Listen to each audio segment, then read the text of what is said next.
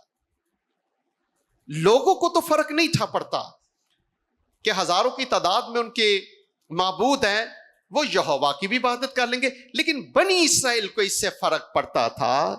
وہ کبھی ایسا نہیں کر سکتے تھے کہ اگر یہوہ خدا ہمارے پاس ایک ہی معبود ہے تو 5-6 ہم اور لے کے آ سکتے ہیں، ایسا نہیں تھا۔ یہی وجہ ہے کہ بنی اسرائیل کو بہت فرق پڑتا تھا، بت پرستی تھے، دوسرے لوگوں کو نہیں تھا پڑتا، چونکہ وہ دوسری اقوام کے دیوتاؤں کو قبول کرتے اور انہیں اپنے دیوتاؤں کی فہرست میں شامل کرتے تھے۔ اسی لیے اگر آپ مقدس یسایہ کا صحیفہ پڑھنا شروع کریں تو بہت زیادہ انبیاء نے تنقید کی۔ 58ویں باب میں آپ نے پچھلے دنوں میں روزے پہ یہ حوالہ پڑھا ہوگا کہ لوگ روزے تو رکھتے تھے، قربانیاں تو گزرانتے تھے، لیکن خدا کہتا ہے کہ میں آپ کی قربانیوں کو قبول نہیں کروں گا۔ اگر آپ غیر معبودوں کے پیچھے جائیں گے، اگر آپ ان کی عبادت کریں گے، اگر آپ کی زندگی میں انصاف نام کی کوئی چیز نہیں ہے، تو پھر خدا کہتا ہے کہ کبھی وہ ان قربانیوں کو قبول نہیں کرے گا۔ اس سلسلے میں ایک اور ورلڈ ویو، ایک تو یہ پرسپیکٹیو ہے جس کو میں بیان کر رہا تھا، ہمیں قدیم مشرق کے قریب میں لوگوں کے تصور کو جاننے کی ضرورت ہے۔ اب تصور کیا تھا اس دور میں؟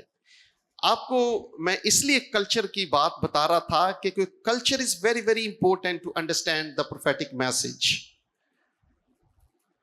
اب لوگوں کا انحصار جو تھا وہ کس پہ ہوتا تھا جی؟ لوگوں کا انحصار کس پہ ہوتا تھا؟ فطری برکات پر، چونکہ یہ وہ دور نہیں تھا جب آپ سالوں کے لیے اپنے اناج کو محفوظ کر سکتے ہیں۔ اس وقت آسمان سے میਂہ برستا تھا، بارش ہوتی تھی، فصلیں پیدا ہوتی تھی، انسان اور حیوان دونوں زندہ رہ سکتے تھے۔ اگر کال پڑ گیا ہے، کوئی مری پڑ گئی ہے، کوئی اور سماوی یا آسمانی آفت نازل ہوئی ہے، تو اس کا مطلب ہے کہ بربادی اور موت کے علاوہ اب کچھ بھی نہیں بچے گا۔ اب میری بات کو سمجھ رہے ہیں کہ اس کو سمجھنا بڑا ضروری ہے۔ اب چونکہ بنی اسرائیل اور غیر اقوام 80% نہیں، 90% نہیں، 100% کاشتکاری سے منسلک تھے۔ ان کی زندگی کا انحصار، مال معاشوں کی زندگی کا انحصار زراعت کے ساتھ تھا۔ چونکہ آج ہم جب کسی کی دولت کو ماپتے ہیں تو اس کے لیے آپ فیکٹریاں گنتے ہیں، کاریں گنتے ہیں، اس وقت جانور گنے جاتے تھے کہ کتنے اونٹ، کتنے گدھے، سمجھتے ہیں نا میری بات، کتنے بیل، کتنی بھیڑ بکریاں ہیں۔ اس سے دولت جو تھی اس کا اندازہ ہوتا تھا۔ اس سے انسان کا جو سوشل سٹیٹس تھا اس کا اندازہ ہمیں ہوتا تھا کہ کوئی کتنا صاحب اقتدار ہے، اختیار ہے.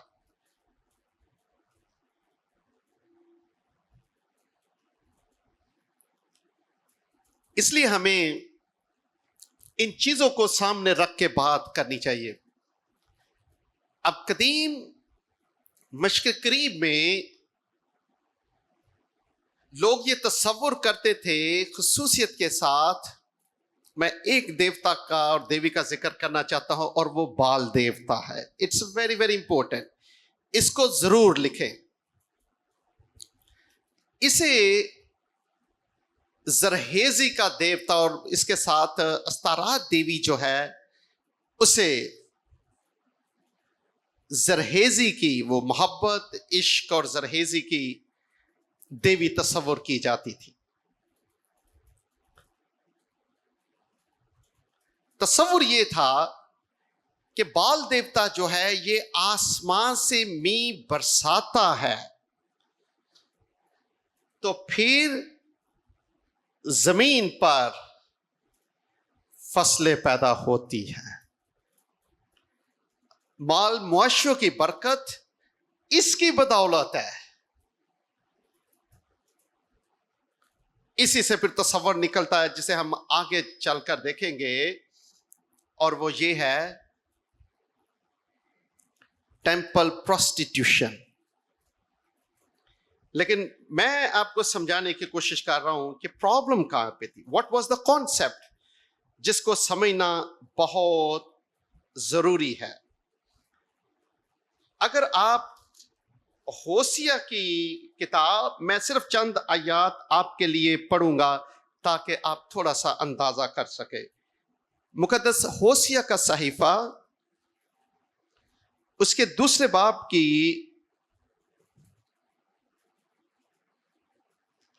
5ویں آیت سے میں پڑھوں گا جی.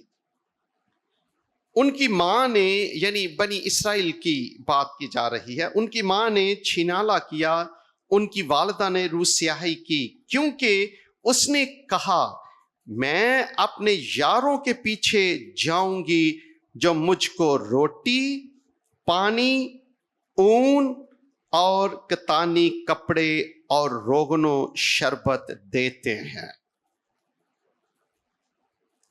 آپ کو اندازہ ہوا ہے تھوڑا سا؟ میں 8ویں آیت ایک اور پڑھنا چاہتا ہوں جو میں کانسیپٹ بیان کرنے کی کوشش کر رہا ہوں. آپ ذرا اس کو دیکھ لیں، حوالہ بھی نوٹ کر لیں.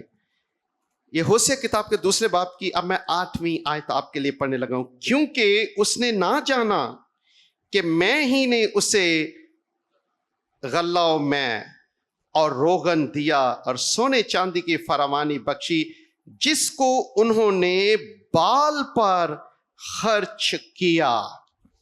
اس لیے میں اپنا غلہ فصل کے وقت اور اپنی میں کو اس کے موسم میں واپس لے لوں گا، اور اپنے اونی اور کتانی کپڑے جو اس کی ستر پوشی کرتے چھپا لوں گا. آپ کو ان آیات سے اندازہ ہو رہا ہے کہ تصور یہ تھا ان کا. بال کی عبادت وہ اس لیے کرتے تھے چونکہ وہ کہتے تھے کہ اگر ہم بال دیوتا کی عبادت کرنے کے لیے جائیں گے، استارات دیوی اور بال، تو اس سے ہمارے مال معاشی جو ہیں ان کی فراوانی ہوگی، ان سے ہماری فصلیں اچھی ہوں گی، ان سے ہمارے خاندان برکت پائیں گے. اس لیے جیسے ان کی اچھی فصل ہوتی تھی وہ خدا کے پاس جانے کی بجائے ہدیے لے کر فصل کے کن کے پاس جاتے تھے؟ بال کے مندر میں جاتے تھے. خدا کہتا ہے کہ یہ نہیں جانتے کہ یہ میں دینے والا ہوں ان کو. اس لیے خدا کہتا ہے کہ میں پہلی اور آخری بارش جو ہے وہ وقت پہ بھیجوں گا تاکہ لوگوں کے لیے اناج پیدا ہو سکے، فصلیں ہوں، تاکہ انسان اور حیوان دونوں جیتے رہیں. اب that is very important context. اگر آپ ریلیجس کانٹیکسٹ میں دوسرا حصہ اگر دیکھنا چاہتے ہیں تو بنی اسرائیل چونکہ زراعت سے منسلک تھے 100%، اس لیے آزمائش یہ ہوتی تھی کہ بال دیوتا چونکہ زرہیزی کا دیوتا، پھر سوچتے تھے استارات دیوی بھی تو عشق کی دیوی ہے، وہ بھی زرہیزی کی دیوی ہے، اس لیے وہ بار بار اس آزمائش کا شکار ہوتے تھے کہ وہ ان کے مندروں میں جائیں تاکہ ان کی فصلیں زیادہ ہوں، تاکہ ان کے جانور مواشی جو ہیں وہ فراوانی سے برکت حاصل کریں اور اس طرح سے زیادہ برکت حاصل کریں۔ اب خدا کیا کہتا ہے؟ وہ کہتا ہے کہ آسمان سے می برسانے والا وہ ہے، فصلوں کی فراوانی دینے والا زندہ خدا ہے۔ لیکن بنی اسرائیل کے ذہن میں یہ غلط تصور جو تھا، یہ چونکہ گھر کر چکا تھا، اس لیے انہوں نے بال دیوتا کی، استارات دیوی کی عبادت صرف اس لیے رائج رکھی کہ وہ زرہیزی کا دیوتا ہے۔ ایک اور بات، چونکہ یہ بڑی لمبی چوڑی تفصیل ہے لیکن میں آپ کو مختصر طور پہ بتاتا ہوں، چونکہ بارش جو ہے آپ سب دیکھتے ہیں کہ کس طرح سے آسمان سے قطروں کی صورت میں برستی ہے۔ اب قدیم کینانی لوگ یہ بھی تصور کرتے تھے کہ آسمان سے بارش جب ہوتی ہے، ان کے تصور کے مطابق یہ بال دیوتا کا جس طرح سے نطفہ ہم کہتے ہیں، وہ اسے تصور کرتے تھے۔ کینانیوں کے نزدیک جو زمین تھی یہ فیمیل تصور کی جاتی تھی، چونکہ اس میں سے پیداوار نکلتی ہے، اس لیے ان کا تصور یہ تھا کہ آسمان سے تخم ریزی کے لیے بال دیوتا می برساتا ہے، اور بالکل جس طرح سے کوئی عورت امید سے ہوتی ہے، بالکل اسی طرح سے زمین جو ہے پھر وہ امید سے ہو کر فصلوں کو جنم دیتی ہے، اور انسان، حیوان اس غلے سے برکت پاتے ہیں۔ یہ کانسیپٹ جو تھا یہ ہمیشہ بنی اسرائیل کے لیے آزمائش بنا رہا، ہمیشہ اس نے انہیں آزمائش میں مبتلا رکھا، اس لیے وہ بار بار خدا کو چھوڑ کر وہ غیر معبودوں کے مندروں میں جاتے تھے۔ بار بار یہ آزمائش کہ انہیں فصلوں کی فراوانی کی ضرورت ہے، انہیں مال مواشیوں کی ضرورت ہے، یہ ساری چیزیں جو تھی بت پرستی کا باعث بنتی تھی۔ اب صرف یہی نہیں ہوتا تھا، آگے چل کے بھی ہم دیکھیں گے، لیکن اس سے ریلیٹڈ اس کانسیپٹ کو کلیئر کرنا بڑا ضروری ہوتا تھا۔ ہم تصور پڑھتے ہیں ٹیمپل پروسٹیٹیوشن کا۔ عبرانی لفظ قادوس جو ہے، اس کی جمع جو ہے اگر مذکر جمع ہے تو یہ ہے قدوشیم، اور مؤنث جمع اس کی ہے قدوشوت۔